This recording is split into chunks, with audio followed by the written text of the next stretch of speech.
There's a place I have found in the shade on the ground. Ini namanya kita lupa kalau kita punya Tuhan.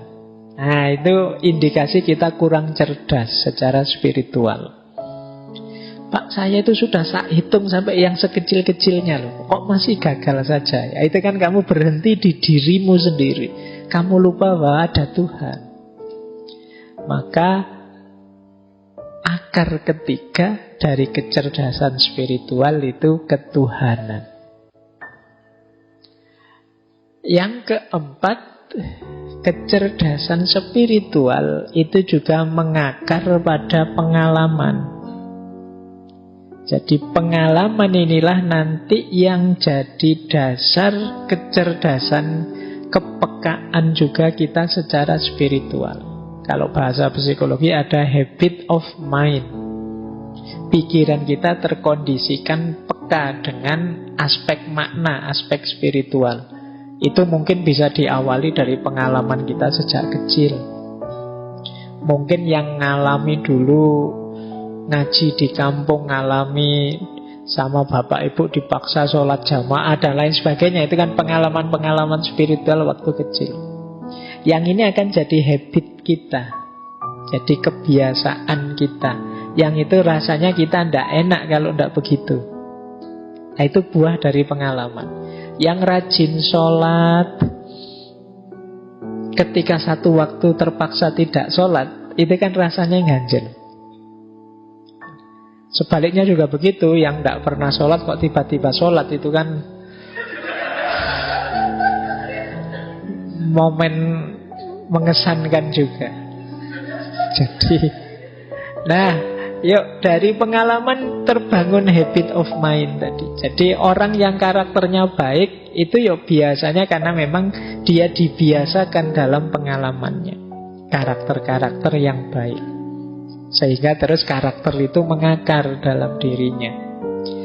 Nah, jadi akar selanjutnya pengalaman. Ya pengalaman itu ada yang, kalau dalam ranah spiritual ada yang khas dua selain pengalaman biasa yang dibiasakan tadi. Yang pertama adalah pengalaman luar biasa dalam bentuk pengetahuan. Dan yang kedua pengalaman luar biasa dalam bentuk trauma. Pengalaman luar biasa dalam bentuk pengetahuan itu kalau dalam agama kadang menyebutnya ya pengetahuan intuitif atau kadang disebut laduni. Yang kita tidak belajar tiba-tiba paham. Karena ada ketercerahan itu saat kita membaca tercerahkan. Ada yang tidak baca tapi tercerahkan. Nah, ini pengalaman luar biasa juga. Ini bisa juga menumbuhkan kesadaran dan kecerdasan spiritual. Jadi yang sifatnya intuitif, wow-nya tidak melalui proses biasa. Ini juga jenis pengalaman. Ada juga pengalaman traumatik. Kalau pengalaman traumatik ini pengalaman luar biasa yang membuat trauma. Cuma traumanya efeknya positif, geser ke ranah spiritual. Misalnya setelah di DO baru sadar bahwa ternyata Tuhan itu maha kuasa. Nah, ini kan traumatik, tapi terus membawa ke ranah spiritualitas. Begitu patah hati baru ingat, wah aku selama ini melupakan Tuhan. Ternyata terlalu banyak ingat pacar saja kok lupa sama Tuhan misalnya. Terus jadi trauma yang membawa ke arah spiritualitas, melahirkan pengalaman-pengalaman baru spiritual. Nah, ini juga termasuk bagian dari kecerdasan spiritual. Nah, yang terakhir, kecerdasan spiritual itu juga muncul dalam interaksi kita dengan sesama.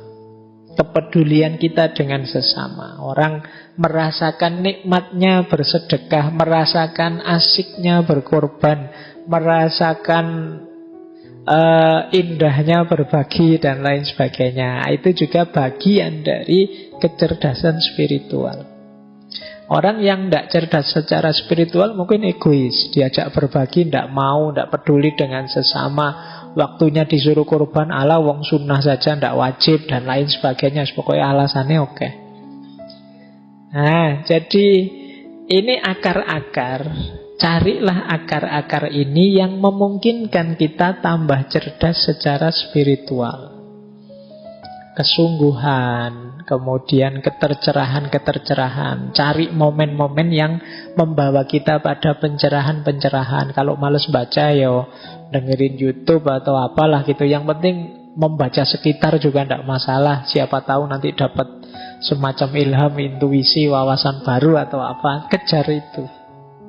Kemudian juga sadari keterhubungan kita terus-menerus dengan Tuhan. Bahwa hidup ini ya selalu berada dalam hubungan dengan Tuhan.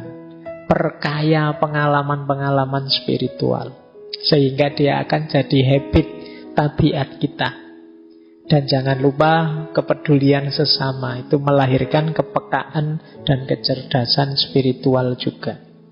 Kejar momen-momen ini biar kita tambah cerdas secara spiritual. Kuncinya nanti di sini. Baik, saya lanjut. Nah, kalau ini prinsip-prinsipnya.